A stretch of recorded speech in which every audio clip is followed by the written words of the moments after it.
Xiaomi ရဲ့ 67W နဲ့120W တို့ကို original ပစ္စည်းစစ်စစ်နဲ့ဈေးနှုန်းလဲတက်တာမှလိုချင်တယ်ဆိုရင်ဒီဗီဒီယိုကလူချင်းမင်းတို့အတွက်ဖြစ်ပါတယ်မင်္ဂလာပါကျွန်တော်ကတော့ zigzag ကကိုအောင်စရာမို့ဖြစ်ပါတယ်ကျွန်တော်ဒီနေ့လူချင်းမင်းတို့ကိုရောင်းချပေးမယ့်ပစ္စည်းမိတ်ဆက်ပေးမယ့်ပစ္စည်းကတော့ 67W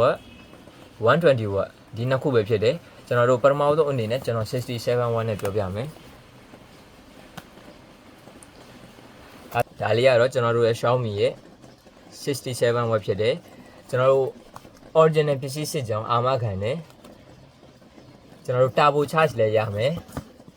ဒါဟိုမှာကျွန်တော်တို့ဈေးနှုန်းလည်းတက်တာနဲ့ကျွန်တော်ရောင်းပေးပါမယ်ခင်ဗျကျွန်တော် 67W ကိုကျွန်တော်3500အတိနဲ့ပဲရောင်းပေးပါမယ်ခင်ဗျကျွန်တော်တို့အာမခံအနေနဲ့ကျွန်တော်3လတိပေးပါမယ်3လအတွင်းမှာကျွန်တော်တို့ factory fault တစ်ခုဖြစ်တယ်ဆိုရင်ကျွန်တော်တို့အသစ်တစ်ခုပြန်လဲပေးပါတယ်ခင်ဗျ